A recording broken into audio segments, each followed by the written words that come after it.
नमस्कार दोस्तों, स्वागत है फिर से हमारे इस चैनल कृपा महादेव टिप्स पर। अगर आप भी अपनी लाइफ में कुछ सीखने की चाह रखते हैं तो हमारे इस चैनल को सब्सक्राइब करें। ओम नमः शिवाय, जय शिव शंभु। दोस्तों, पूरे 500 सालों के बाद बन रहा है दिव्य और दुर्लभ महाशुभ योग 14 सितंबर भाद्रपद अमावस्या। इस दिन यानी भाद्रपद अमावस्या के दिन चुपचाप गाय माता को खिला दें। ये एक छोटी सी चीज, रोडपति भी होंगे करोड़पति, मिलेंगी सभी संकटों और कष्टों से मुक्ति, मृत्युदंड पितृ दोष तुरंत हो जाएगा खत्म। आपके पितृ हो जाएंगे आपसे प्रसन्न और आपके घर में पूरे साल भर बने रहेंगे अन्न धन के भंडार। यूं कहें कि आपकी 7 पुश्तें तक करेंगी रुपयों पैसों पर राज। 7 पुश्तों तक बैंक बैलेंस बढ़ता चला जाएगा, सभी दुख दूर हो जाएंगे और सुख आपके पास आ जाएंगे, सुख आपके कदम चूमेंगे यदि आप ये एक छोटी सी चीज गाय माता को खिला देते हैं। भाद्रपद अमावस्या के दिन यानी 14 सितंबर इतना दुर्लभ संयोग है पूरे 500 वर्षों के बाद। जी हाँ दोस्तों, यकीन मानिए, यदि आप इस एक खास चीज को, छोटी सी चीज को भादो अमावस्या के दिन 14 सितंबर को गाय माता को खिला देती है तो तत्काल गरीबी आपके जीवन से एक समाप्त हो गई, खत्म हो जाएगी। गरीबी का नामो निशान खत्म हो जाएगा, पितृ प्रसन्न हो जाएंगी। ये मान लेना, यदि आपके पितर आपसे प्रसन्न होंगे तो फिर आपको कुछ करने की आवश्यकता नहीं है, मित्रों को प्रसन्न करना है। इतनी दुर्लभ संयोग में है, इस बार मदों में अवश्य। तो दोस्तों, यदि चाहते हैं कि जीवन से तत्काल गरीबी समाप्त हो, पितरों की आपके ऊपर कृपा बरसी, कभी भी अन्न धन की कमी आपके घर में ना हो, बैंक बैलेंस 7 वीडियो तक आपके घर में बना रहे, तो दोस्तों वीडियो को पूरा देखना। यकीन मानिए, यदि आप पूरा वीडियो देखेंगे तो आपको अवश्य ही लाभ मिलेगा और साथ साथ आपको भगवान विष्णु जी की कृपा तो प्राप्त होगी। आपको 33 कोटि देवी देवताओं को धारण करने वाली गोमाता की भी कृपा आपके और आपके परिवार के ऊपर संदेह बनी रहेंगी। दोस्तों, अपने और अपने परिवार के फायदे के लिए पूरा वीडियो देखना, क्योंकि पूरे 500 वर्षों के बाद बहुत ही दुर्लभ संयोग में है इस बार भाद्रपद अमावस्या। तो दोस्तों, गाय माता से जुड़े इन उपायों को बिल्कुल भी करना ना भूलें। जिस प्रकार इस वीडियो में हम आपको इन उपायों को बताएंगी, उसी प्रकार आपको ये उपाय करने हैं, तभी आपको 110% पूरा लाभ मिलेगा, पूरा फायदा होगा आपका और आपकी 7 पीढ़ियों तक। कभी भी कृषि प्रकार की कमी नहीं होगी, दुख दूर हो जाएगी, सुख आपके कदमों में आ जाएंगे। यकीन मानिए, आप 1 महीने के अंदर करोड़पति बन जाओगे, मालामाल बन जाओगे और गरीबी का तो नामो निशानी खत्म हो जाएगा और पितृ सदैव आपसे प्रसन्न रहेंगे। तो दोस्तों, पूरा वीडियो देखना। दोस्तों, वीडियो को शुरू करने से पहले वीडियो को लाइक कर देना और सच्चे दिल से कमेंट्स बॉक्स में जय गोमाता, जय श्री भगवान विष्णु अवश्य लिख देना, जिससे आपकी समस्त मनोकामनाएं भगवान विष्णु जी और गो माता पूर्ण करें। और वीडियो को ज्यादा से ज्यादा शेयर जरूर करना, ताकि और लोग भी इस वीडियो में बताए गए उपायों से लाभ प्राप्त कर सके। दोस्तों, आपको बता दें, प्रत्येक माह अमावस्या तिथि आती है और अमावस्या का खास महत्व माना गया है, लेकिन भाद्रपद में आने वाली अमावस्या बहुत ही खास और महत्वपूर्ण होती है और इसके कुछ समय बाद ही पितृपक्ष की भी शुरुआत होती है। तो दोस्तों, पितृपक्ष शुरू होने से पहले ये बहुत ही खास अमावस्या मानी गई है। पितरों को प्रसन्न करने के लिए याद उसको बाद उत्पाद में आने वाली अमावस्या को बाद अमावस्या या भादो अमावस्या के नाम से भी जाना जाता है। इस दिन आप पवित्र नदियों में स्नान या फिर दान का खास महत्व होता है और कहते हैं कि इससे पत्र में प्रसन्न हो जाती है और आपको वंश वृद्धि का आशीष देते हैं। जिन पर आप अपने पितरों की कृपा होती है, उनके जीवन में हर कार्य सफल होता है और सुख शांति का माहौल उनके घर में बना रहता है। या दोस्तों, आपको बताना चाहेंगे, अमावस्या के दिन पवित्र नदियों में स्नान करें। इसके बाद व्यक्ति को अपने सामर्थ्य श्रद्धा के अनुसार दान करना चाहिए। अन्न धन वस्त्र जो भी हो दान करें। 14 सितम्बर को भाद्रपद अमावस्या के दिन आप जो बने दान जरूर करना पितरों के निमित्त, पितरों का नाम लेकर। तो दोस्तों, पितर प्रसन्न हो जाएंगी और आपको वंश वृद्धि का आशीष देंगे, तभी किसी प्रकार की कोई कमी आपके घर में नहीं होगी। वैसे तो प्रत्येक माह की अमावस्या बहुत ही खास होती है, लेकिन भाद्रपद अमावस्या का महत्व कुछ अधिक ही माना गया है। कहते हैं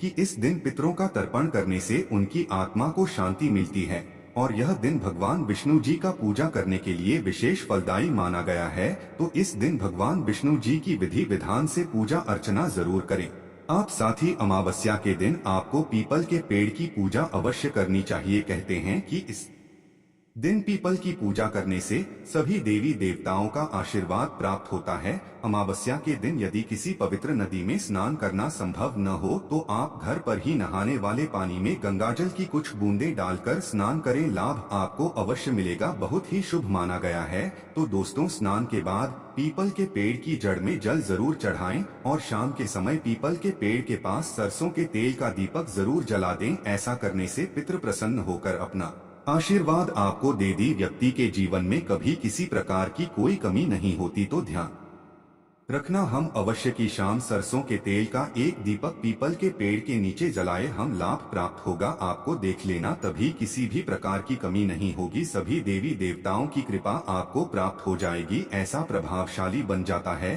पीपल का पेड़। और वस्या के दिन तो एक सरसों के तेल का दीपक अवश्य जलाए। और दोस्त को बात करते हैं कि भद्र अमावस्या के दिन गाय माता से जुड़ी कौन कौन से उपाय आपको करने चाहिए, जिन उपायों को करने से शॉर्ट वीडियो तक बैंक बैलेंस बढ़ता चला जाता है, प्रसन्न हो जाते हैं और सभी दुख आपके जीवन से समाप्त हो जाते हैं और सुख आपके कदमों में आ जाएंगे। आपके कदम चूमेगी, सुख आपके पास आ जाएगी और जीवन में कभी किसी प्रकार की कमी नहीं होगी, तत्काल गरीबी समाप्त हो जाएगी। गाय माता से जुड़े इन उपायों को हम आपको बताने वाले हैं, ध्यान से चुनना किस प्रकार आपको उपाय करने हैं और जैसे बताए उसी प्रकार ही करना और ध्यान रखना, पूरा वीडियो ही देखना, तभी आपको इनमें बताए गए उपायों का लाभ मिलेगा। चलिए शुरू करते हैं। गाय माता से जुड़े कौन कौन से उपाय आपको बाद पद अमावस्या के दिन करनी चाहिए, चलिए शुरू कर दें। दोस्तों, सनातन परंपरा में गाय माता गंगा और गाय मातात्री का बहुत ज्यादा धार्मिक महत्व है। मान्यता है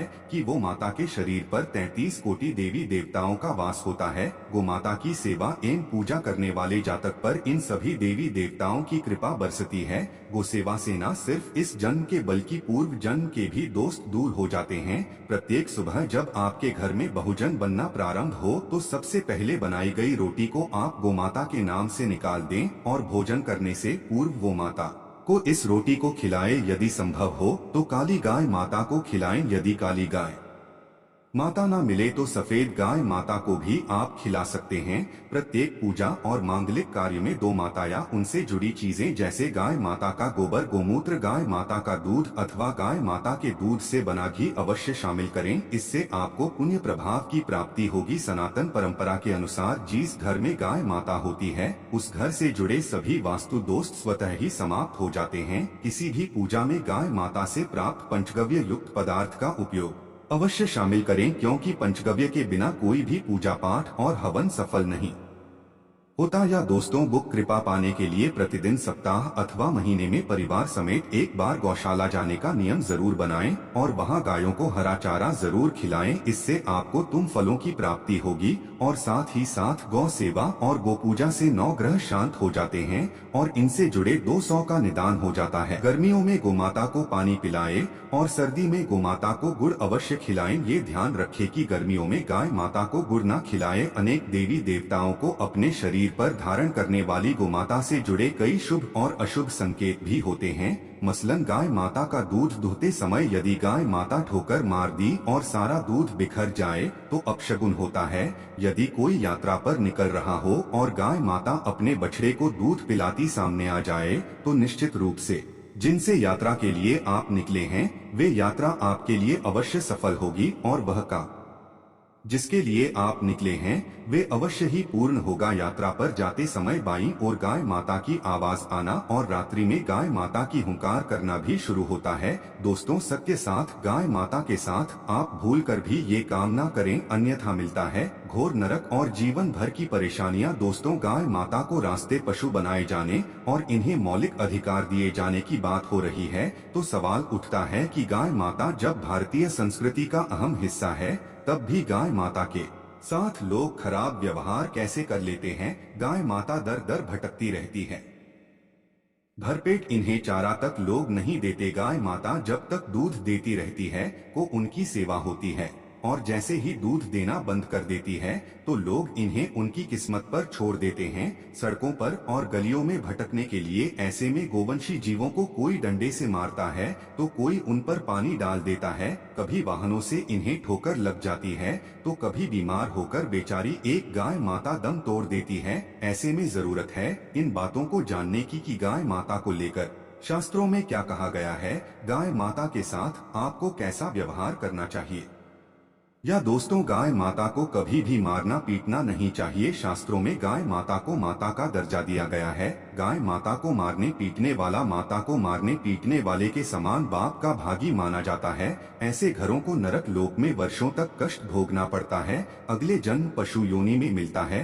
कथा है कि गौतम मुनि ने गलती से गाय माता को डंडा मार दिया था, जिससे गाय माता की मृत्यु हो गई थी और इस पाप से मुक्ति के लिए इन्हें वर्षों तक तपस्या करनी पड़ी। भगवान श्री कृष्ण जी ने बैल स्वरूप में आए वृतासुर का वध कर दिया था, जिससे मुक्ति के लिए भगवान श्री कृष्ण को संपूर्ण तीर्थों को एक कुंड में बुलाना पड़ा और इस कुंड में स्नान से वह पाप मुक्त हो गई थी। या दोस्तों, साथ ही साथ जो लोग पानी पी रही गाय माता को भगाते हैं वे घोर पापी के बागी बनकर नरक भोगते हैं, ऐसा पुराण में बताया गया है। जबकि दो लोग गाय माता के लिए प्याऊ और चारा बनवाते हैं वह महाभाग्यवान होते हैं। ऐसे लोग घोर पाप से मुक्त होकर स्वर्ग आ जाते हैं और बड़े ही धनवान कुल में जन्म लेकर सुख भोगते हैं और साथ ही साथ आराम कर रही गाय माता को कष्ट देकर कभी भी उठाना नहीं चाहिए। कहते हैं कि जिस स्थान पर गाय माता बैठी है वहां से नकारात्मक ऊर्जा समाप्त हो जाती है। गाय माता की बैठने की जगह को जो लोग नियमित साफ रखते हैं वे पूर्व जन्म में किए गए जाने अनजाने में बापू से मुक्ति हो जाते हैं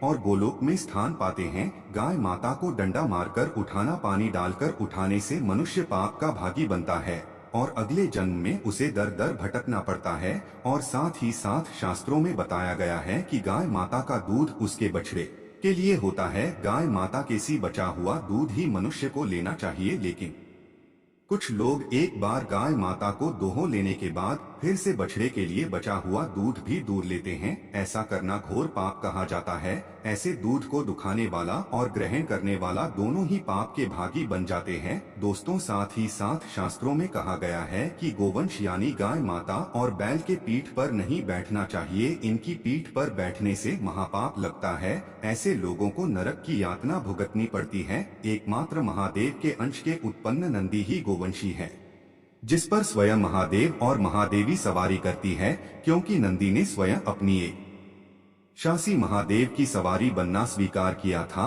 और साथ ही साथ शास्त्रों में गाय माता के दान को बहुत ही महत्व दिया गया है, लेकिन ऐसी गाय माता का दान कभी नहीं करना चाहिए जो बूढ़ी और बीमार हो। कठोपनिषद में नचिकेता की कथा भी इस संदर्भ में है कि जिस नचिकेता ने पिता द्वारा बूढ़ी गाय माता को दान करने पर आपत्ति जताई थी, दूध देने वाली और बछड़े सहित जो लोग गाय माता का दान करते हैं वह महान पुण्य को प्राप्त करके स्वर्ग में एक स्थान पाते हैं।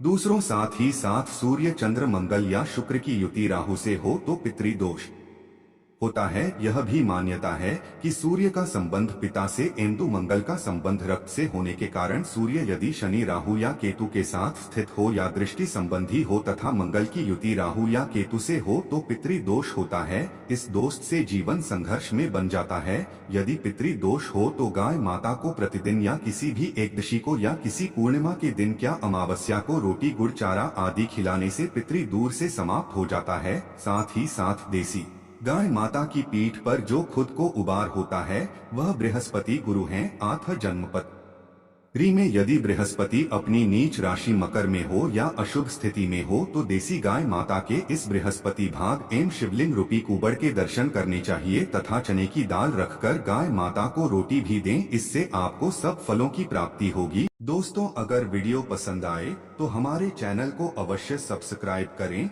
और कमेंट में हर हर महादेव अवश्य लिखें।